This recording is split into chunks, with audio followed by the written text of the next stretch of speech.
Welcome. I'm E.G. Marshall. Bang, bang, you're dead, shouts a little child. And his playmate clutches at his heart and collapses to the ground. Now, when children play this game, are they innocently imitating their elders, or are they expressing some deep-seated biological urge? Are professional killers basically children who have never outgrown the game? Is the taste for murder ingrained or acquired? Questions like these should never be answered quickly. Lieutenant Kaufman, I was sent in here to see you. How can I help? A man named Tom Beckwith was murdered last night. That's right. Do you have any information that would... Yes, I'm responsible for his death. What are you saying, Mr... Wilson. Roger Wilson. I caused his death. Are you confessing to the crime? I suppose that's the only way to put it. How did you murder Tom Beckwith? I wished him dead. You wished him dead? Yes, Lieutenant. I wished him dead. I wished it with all my strength. He was killed by 2 shots from a .38 caliber pistol. Now, did you fire them? That's immaterial. Mr. Wilson, you don't look well at all. I'll have an officer see you to your home. I see. Well, let the record show that I did my duty as a citizen.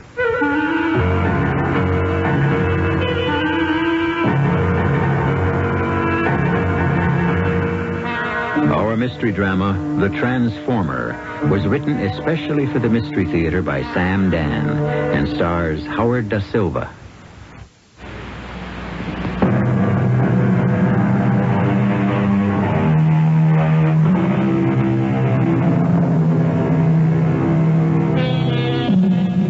There are strange and mysterious transformations.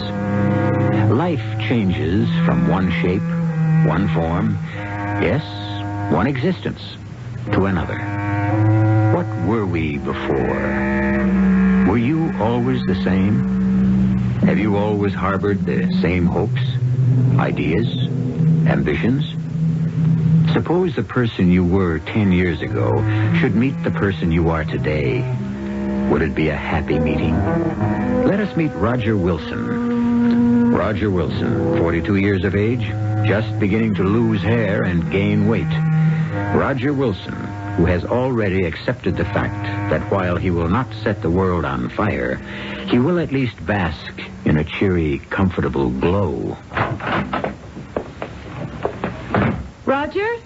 You were expecting... I was expecting a knight in shining armor. Again?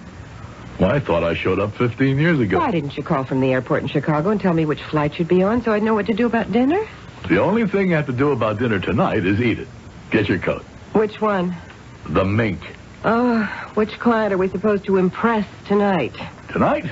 Tonight is all fun. We're never supposed to have fun at dinner. We're supposed to be in there selling away. Oh, come on. It's not that bad. Oh, the nonsense I've had to hold still for these past 15 years. Well, Dolly, if you sold your soul, at least it wasn't for a mess of pottage.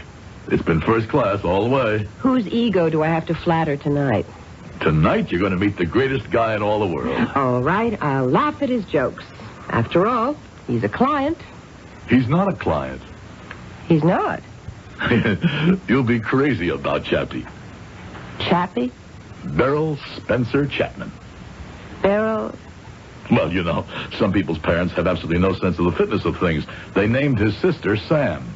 Anyhow, everyone calls him Chappie. But what good is Chappie able to do you, business-wise? Dolly, I don't even know what business he's in. Roger? He told me he's in the transformer business, but we didn't go into it. We were just so happy to see each other.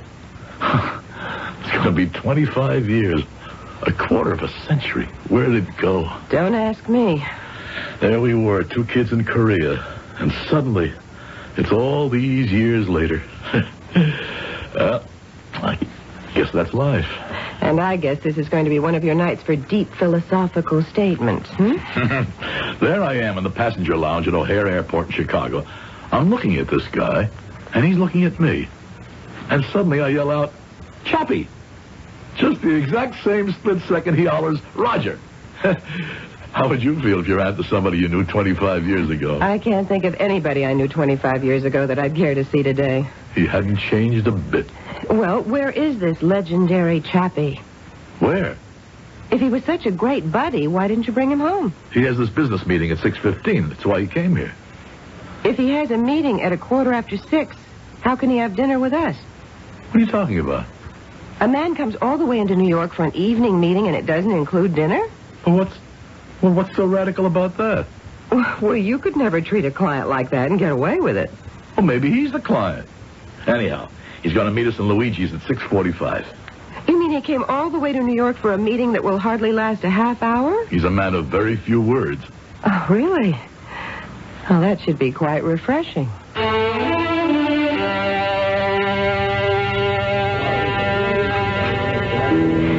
You must be a very efficient businessman, Chappie. Why?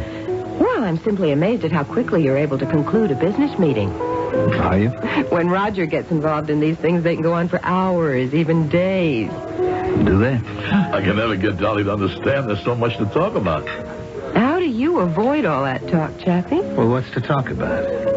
You know the deal, you go in and close it. What kind of business are you in? Transformer business. Oh, well, tell me all about it. It's kind of technical. Well, I was a science major at college. A transformer is an instrument used for changing voltage. You have a step-down transformer. You have step-up transformer. Oh, darling, I'm sure Chappie doesn't really want to talk shop. All right, you're absolutely right. When a couple of old war buddies get together, I'm sure they can't wait to swap stories. I'll sit here quiet as a mouse and just let you boys talk. Dolly, when you see, Chappie and I were very close. Very close.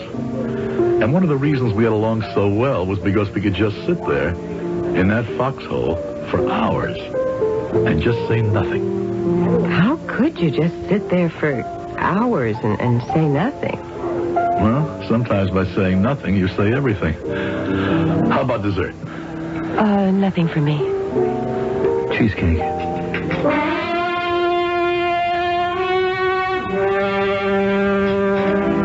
Well, good morning. We have bacon and eggs, toast. Why do you always make breakfast? You know I only want coffee. I don't make it. I only say I do to maintain the franchise. Well, how'd you like Chappie? I like strong, silent men, but... Yeah, we would sit there in the mud and the snow day after day, night after night. We'd hardly speak a word. How did you communicate? Extrasensory perception? We only had one aim, to keep alive. I would look out for him and he would look out for me. Well, I can't imagine you not saying a word for days on end. You haven't answered my question. Which question? How'd you like Chappie? Has he left town? No, he plans to stay for a week or two. As a matter of fact, we're having lunch. A quiet lunch, no doubt. Now for your morning news headline. Oh, must we? Gangster Chief Tony Arman was murdered last night, the victim, obviously, of a gangland execution. The medical examiner places the time of death at about 6:30 p.m. The killer fired 2 lethal shots and disappeared as if into thin air. No one in the neighborhood, 3rd Avenue and 67th Street, heard or saw anything suspicious. Your next headline report in 10 minutes. 3rd Avenue and 67th Street? Oh, we were just 2 blocks north of there at Luigi's. You still haven't told me what you think about Chappie. Oh. Well, he doesn't seem to be your type. I mean, you appear to have nothing in common. When you're huddled in a foxhole, you have everything in common. Because after the war, you drift apart. But there's always that deep feeling of friendship. He has fascinating eyes. Yeah? When he first came into the restaurant, they had sort of a glow. And then they changed, and they seemed to grow softer. As soon as she spoke about that look in his eyes, I got a sudden chill down my spine. I knew that look. I remembered that look. That funny look that glowed in his eyes. Every time. Each time. Each time. Each time it would be crouching there, freezing, peering desperately into the darkness.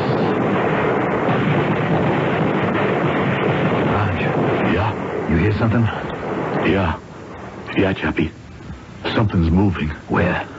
I don't know. Wait, I see him. Where? That clump of bushes at 10 o'clock. See? Yeah. Must be 500 yards. More like 6. Let me raise my sights. Chappie. Yeah. He's headed home. Let him go. Let him go. He's just some goof-off. They got goof-offs on their side, too. He got lost. Let him go home. Watch this, Raj. Watch me squeeze it off. Got him. And the body that was crawling in the snow suddenly stiffened and became still. It would remain still forever. I looked at Chappie.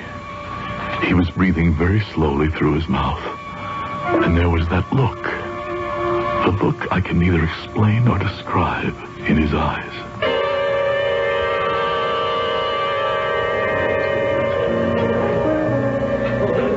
Roger, I'm glad you made it. Made what? It. Remember the it we used to talk about back there? Come home, marry a good-looking dame, get a good deal. Oh, well. Did you make it too, Chappie? Sure. Everything except the dame, but I'm still looking. Well, marriage. It has its good points, has its bad points. You know, I love Dolly, but there are times when I could kill her. Yeah? I'm just kidding. I worried about you, Roger. Why? You saved my life. You saved mine, too. Well, that don't make it even. I worried you wouldn't make it when you got back home. Why? Because you're soft. But now I feel better. I see you're all set. You must have a great job. Well, I thought it was a great job 5 years ago. Something wrong with it now? Yeah, it's the end of the line. No? It's only one place I can go, and that's general sales manager. Sounds big. Oh, sure. But you see, Chappie, it won't happen. Why not?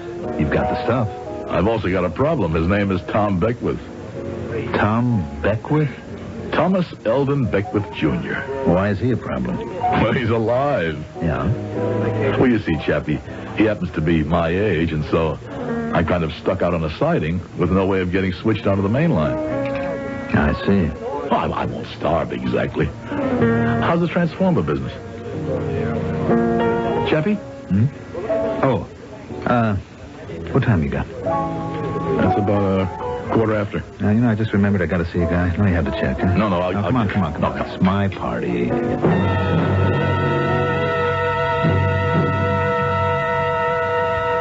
Breakfast is ready. Just coffee. What's on our schedule this evening?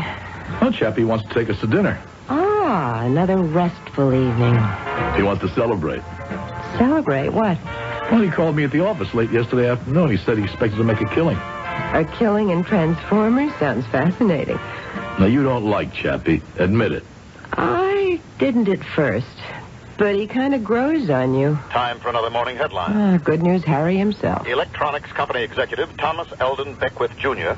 was shot and killed late last night in the garden of his summer cottage at fashionable Lake Surrey. State police theorize that Mr. Beckwith surprised a prowler. So far, there are no leads or clues. Anyone with any information at all that could be useful is asked to call a special number, 227-8308. We shall have another headline report in 10 minutes.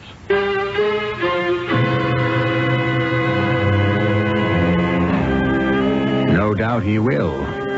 But it's hard to imagine another headline of any kind that would equal this one in impact on Roger Wilson.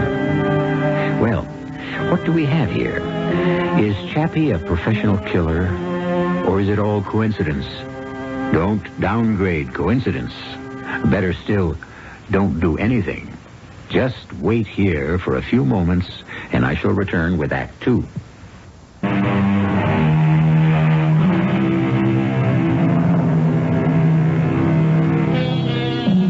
There's a man named Thomas Eldon Beckwith, Jr., or we should say, there was a man named Thomas Eldon Beckwith, Jr.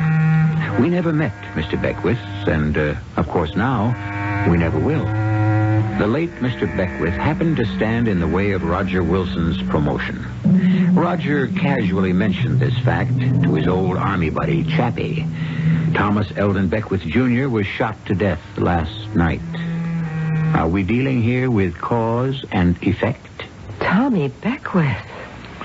I can't believe it. Neither can I. Oh, who could that be? I don't know. You want me to answer it? No, I'll get it. Yes? Mr. Roger Wilson? Yes. I'm a police officer, Lieutenant Kaufman of the Homicide Division. Homicide? Yes, may I come in? Oh, sure.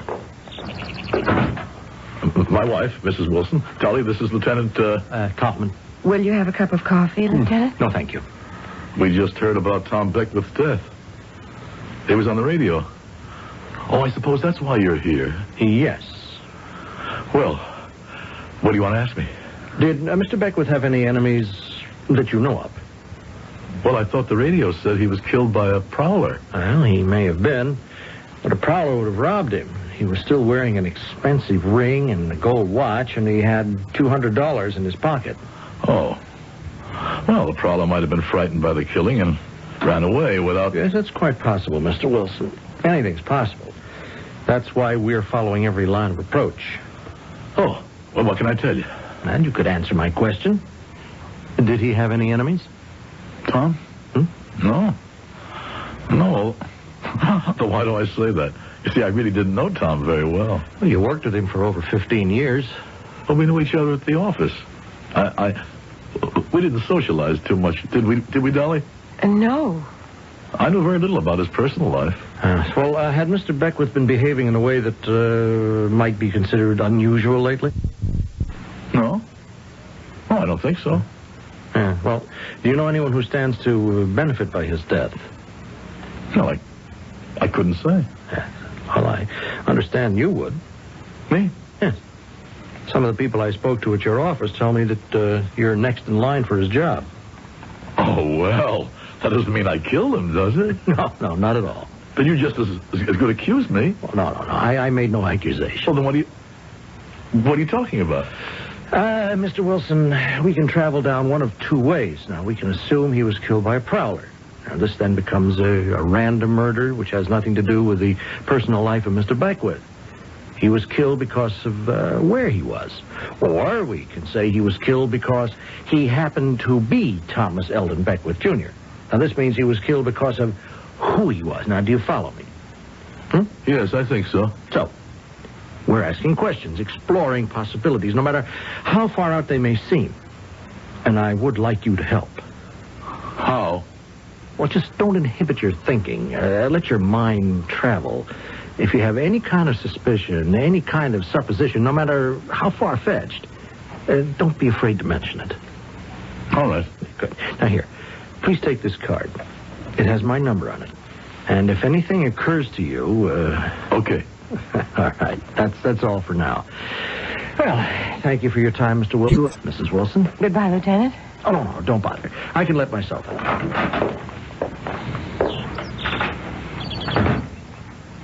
Tom Beckwith. Who could have killed Tom Beckwith? Evidently, that lieutenant thinks I did. Oh, Roger, come on. He doesn't think anything of the sort. Besides, how could you have done it? You were home with me all night. Yeah. That's an advantage of married life. You have a built-in alibi. Roger? You're quiet as a ghost. You're shaking. I'll be all right. Roger, death is always a tragedy. It's too bad about Tom Beckwith, but by no stretch of the imagination can you pretend you two were friends. It's one thing to be sorry, but how can you be so cut up about it? I'm not cut up. Roger, tell me. What's the matter? What was I going to tell her? I didn't even know what to tell myself. Chappie. Was it possible? It was just a vague suspicion. But now, this. Don't inhibit your thinking, said the lieutenant. Let your mind travel, no matter how far-fetched. All right, Lieutenant. What do you want me to tell you? A war buddy of mine is a professional killer? Just suppose, for the sake of argument, that I went to your office right now and tried to explore this far-fetched suspicion with you. How would you react? Lieutenant, I know who killed Tom Beckwith. Do you? A man named Beryl Spencer Chapman. Go slow. Now, I have to write it all down. He likes to kill. I know that from when we were in Korea 25 years ago. He used to get a look in his eyes. A look? Well, you know this gangster who was gunned down the other night, Tony Arman? Yeah? A few minutes after Arman was shot, Chappie joined us at a nearby restaurant, and he had this killer's look in his eyes. Now, let me write this down. The killer's look. The next day, I just happened to mention that... Yes? Then what? That Tom Beckwith was the one who was standing in the way of my promotion to general sales manager. I better write that down. And last night, Beckwith was shot to death. Why did you mention it to Chappie? Why? Yes. Why? Well, because... Was it because you hoped that Chappie would kill him? No, that thought never entered my mind. You suspected Chappie of being a professional killer. Well, You wanted Chappie to kill Beckwith. No. Subconsciously, you wanted him to kill Beckwith. You wanted him to kill Beckwith. Where were you? Huh? Chappie and I have been sitting here for about 10 minutes now waiting for you to come out of that trance. What trance? You have been sitting there, your eyes wide open. But I'm sure you must have been dreaming. Was he like that when you were in Korea, Chappie? Oh, yeah. I'm sorry. I guess I must have dozed off. I stared closely at Chappie. What I had come to think of as the killer look was nowhere evident in his eyes. Or maybe it never existed. Maybe it was all my imagination. All of this was being constructed from a fragment of a shrouded memory that was almost 25 years old when we were 19-year-old kids.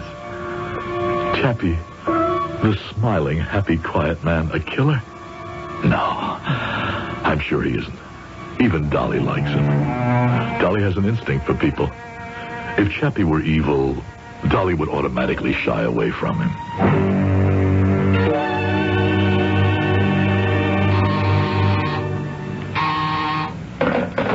Yes? Now, send him in. You wanted to see me, Mr. Struthers? Yes, I want to see you, Roger. You know why? Well, You're under the impression that I'm going to offer you Beckwith's job, aren't you? Well, Mr. Struthers, everywhere I go around here, I hear the same thing. Roger Wilson's going to be the next general sales manager. Well, I did have reason to believe I was next in line. Line? What line? What is this, a bus station? I've given this company 20 years. I know, and you have been well paid for it. Now, Beckwith is dead. Yes, sir. Now, why should I replace him with another Beckwith? Sir? You're another Beckwith. You're the same style. Oh, no, sir. With all due respect, I think I'd be a better sales manager than Tom was. Well, you'll have to prove it. Now, there's one account this company must have. Webster. Webster? Webster, right now, buys 20% of all the components manufactured in this industry. Now, Webster's growing every day. I want that account in this house. But, sir... Beckwith couldn't bring it in. Can you? Do you realize there's a deep personal situation that exists at Webster? Well, we make a better product. We can give him a better deal. Yeah, but... Now, listen. You want me to give you the sales manager's job? You give me Webster.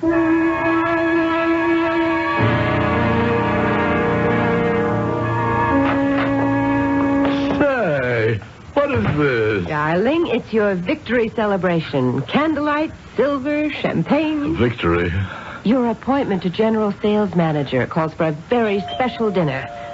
Who's that, I wonder? That's Chappie. Chappie? Your best and closest friend. I thought you'd want him to be part of it. Well, sure. You let him in. Give him a drink. I'll check the roast. Chappie, come in. How's it? Well, join me in a little libation here. Mm-hmm. To the new job. Well, Well, what? well, about that new job. You didn't get it? Well, there's a condition. Yeah? The top account in the industry is an outfit called Webster Manufacturing. And they don't buy from us unless I can bring them in. Yeah? Well, I can see the old man's point. We should have that account. And would. Except, well, it's something personal. Personal? Yeah. Yeah, we have a competitor. And they have a salesman. We don't know how he does it, but he's got Webster all wrapped up. Yeah. Yeah, I spoke to Jim Webster himself. Mm-hmm. He as much as told me, Roger, he said, I'd buy from you folks in a flash. You got the product, you got the price, but... But what? But as long as Jerry's alive, he said I'm obligated. Why is he obligated to Jerry? I don't know. It doesn't matter. As long as he feels that way. Yeah. So that's that. Sure. Well, maybe it's time I found another job anyhow. What's Jerry's last name? What'd you say? I said, what's Jerry's last name? Boy, is that important? Well, what is it? Well, why would you want to know his last name? I'm just curious. Okay, forget it. How about a refill? Sure. His name is Trask. Jerry Trask.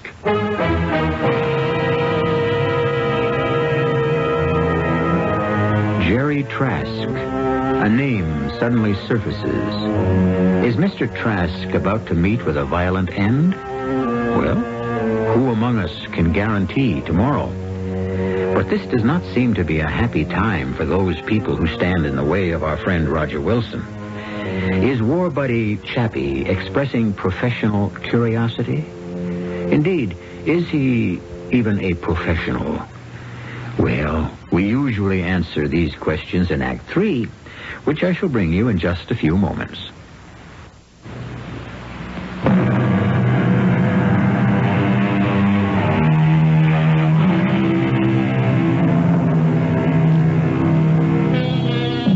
A man named Jerome J. Trask is walking his dog very late one night along a quiet street in New York City. He approaches the corner. Someone is standing in the shadow of an apartment building. That someone cannot be discerned in the darkness. And that gleam is the shine that is reflected from a steel pistol barrel.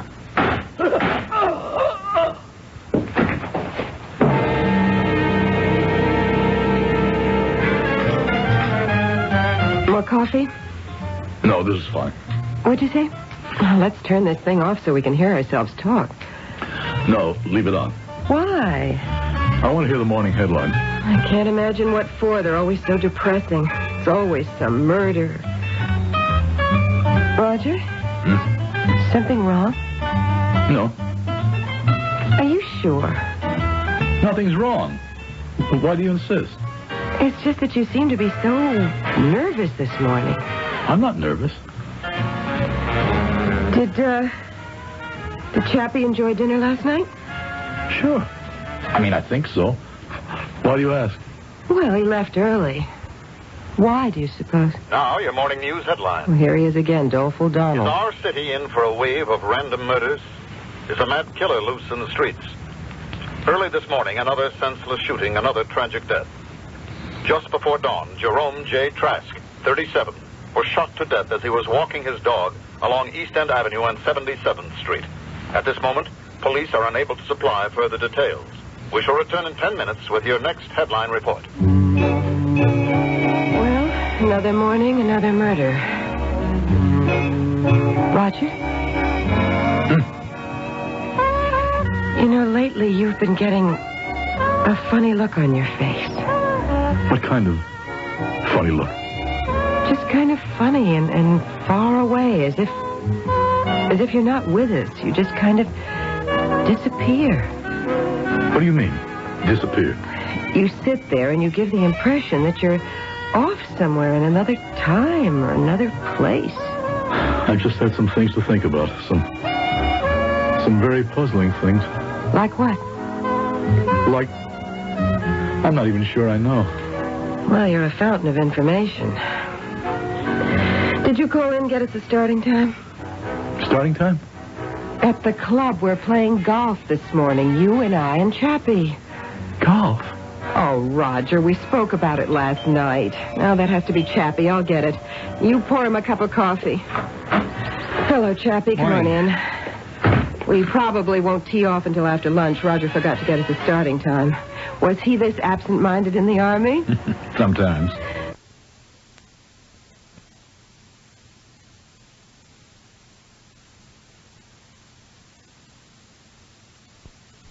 Absent-minded in the Army? Sometimes.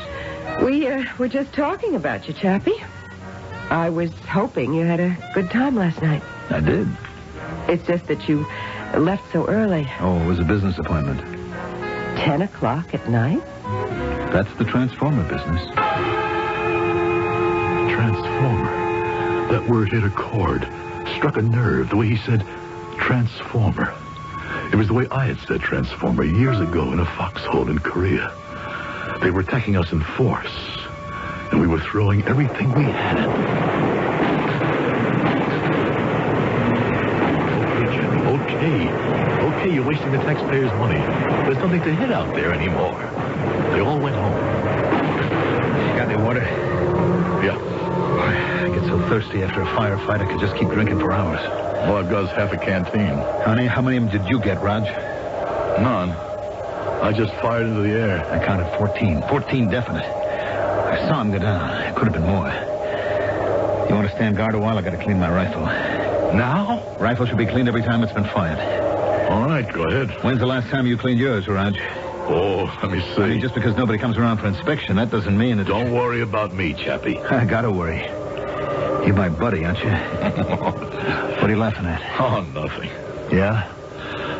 Well, it's the way you handle that rifle. In your hands, it isn't just some standard government issue. It's what? It's a mystical object. Yeah? What's that?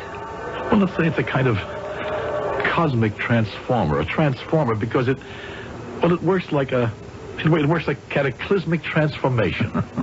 Where do you get all them big words, Raj? That's what you learn in college. Where was I? Oh, yes. A rifle is a transformer. It transforms the living into the dead. How do you like that? I like it. Yeah, I like it pretty good. You know something, Raj? I may even go into the transformer business when I get home. Transformer business? Why not? Well, for one thing, it's against the law. That ain't gonna bother me. Why not? Them laws are passed by fat politicians. I already broke a bigger law. Which one is that? God's law. Don't it say in the Bible, thou shalt not kill? So what are we doing out here? This is different. It's always different. There's an explanation. There's a million explanations, Raj.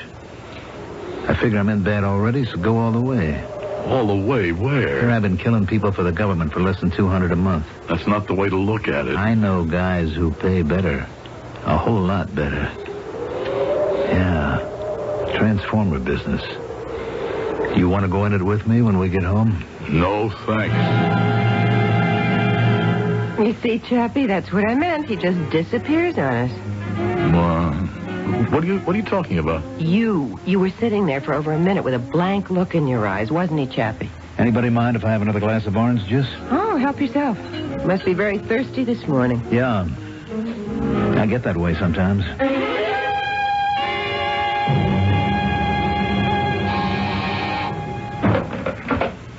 Sir, a gentleman to see you. Who is it? He's a police detective, a Lieutenant Kaufman. Oh, send him in. Well, I'm sorry to barge in on you at your office, Mr. Wilson. Sit down, Lieutenant... Kaufman. That's right. What can I do for you? I don't know. Well, then. Mr. Wilson, let me speak frankly and off the record. Now, Mr. Beckwith is shot to death. Soon after, Mr. Trask is murdered. Do you know who would be my prime suspect in both cases if he didn't have an ironclad alibi, huh? You. Me? Why? Mr. Beckwith stood in your path for promotion? But I haven't been promoted yet. Yet. Mr. Trask was a most formidable competitor. You admit I have an alibi, and I know I didn't do it. Mr. Wilson, last time I asked you to think, to explore any angle, any glimmer, regardless of how crazy it might seem. Well, nothing occurs to me. Uh-huh. Well, could you advance any theory why two men, both of whom were known to you, should be mysteriously murdered within the same week? Could you? Could I? Could I say I suspect my friend Chappie of being a professional killer? All I have to do is say that. The lieutenant will counter with why did I use him? But I didn't use him. I didn't know for a fact that Chappie is a killer. I still don't know. Don't I? He is. He is, and I used him. I needed him. The fact is, I would have killed Beckwith for his job, and I would have killed Trask for the Webster account. I would have, if I could. But I can't kill. So I used Chappie, just as I depended on him to kill for me back in the war. No, Lieutenant, you're right. I'm your prime suspect. But the case has to be closed.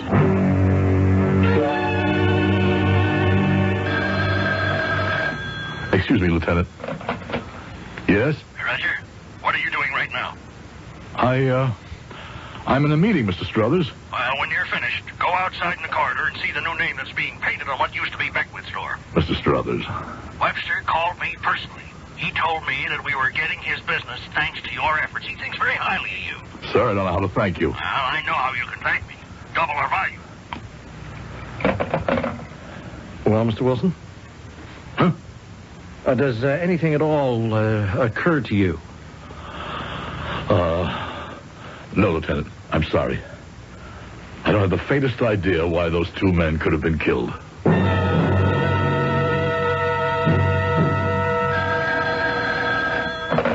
Hello? Dolly? Roger, are you at the airport? Yes, I'm at the airport in Kansas City. Roger, it's my birthday. I know, but I had to close this deal. You haven't been home in 2 weeks. Look, I can't help it. All right. Listen, I'm sorry. I'll be home Tuesday, okay? Okay.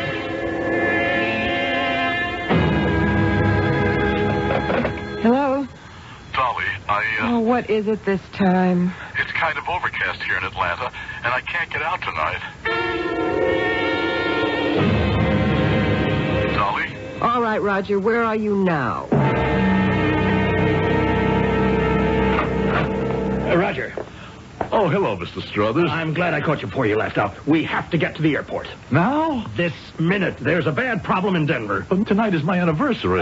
Congratulations. Now, do we have a file on... Sir, my wife is waiting for me. Call her up. Tell her something much more important has happened. But, Mr. Struthers, I can't say that to my wife. You can if it's the truth. Now, is it more important to drink some champagne in a nightclub than to protect your job?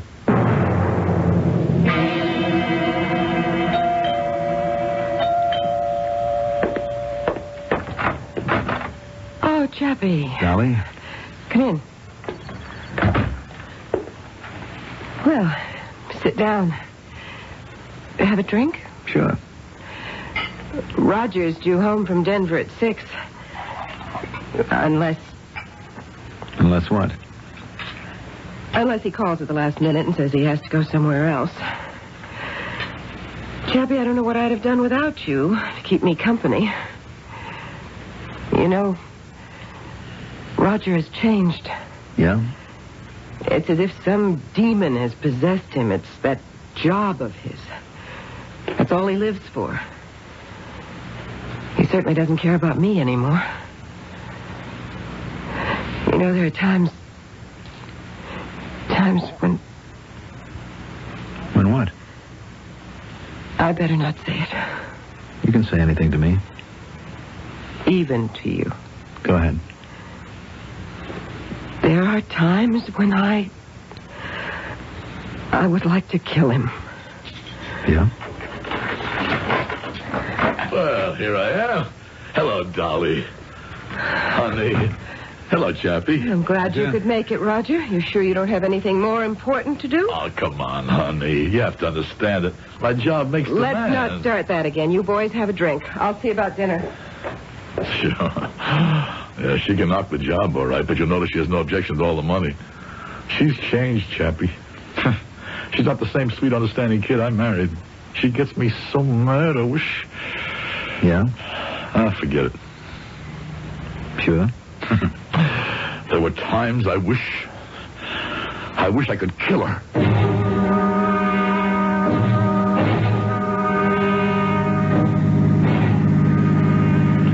Thanks for driving me out to the airport, Chappie. Sure. I know it's an imposition. But when I get a cab at this hour of the night... It's okay. It's okay. I couldn't ask Dolly to drive me. I wouldn't. What's that noise in the engine? I don't hear anything. Oh, it sounds like something got loose. Better have a look.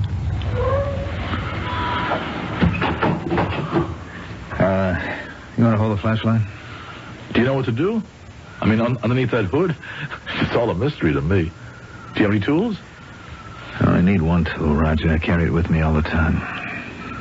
What's that? A transformer. Chappie, what are you going to do? I'm going to make a transformation. Chappie, you can't. You know, Raj, I've been making transformations for the government, for personal clients, for friends. And now, for the first time in my life, I'm making one for me.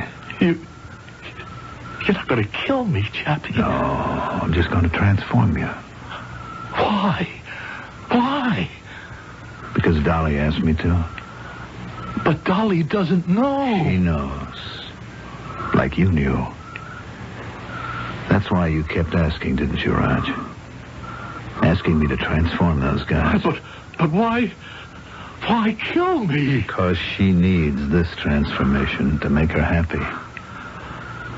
And so do I. Chappie! It won't hurt. Oh!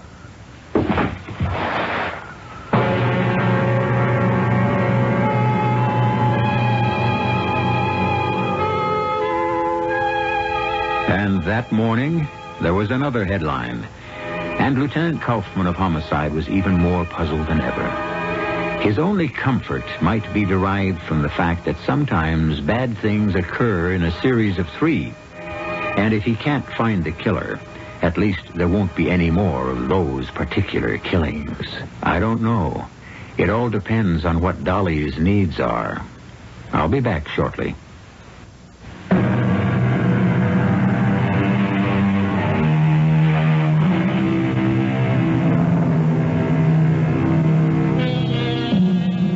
The game of death.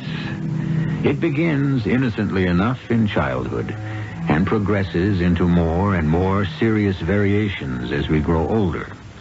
Still, it must remain a game. After all, if you look at it, it has rules, it has penalties, and when it's over, everyone goes home and becomes friends again. Isn't that the story of the world? Aren't so many of yesterday's enemies today's bosom friends? It's all a question of changing, of evolving.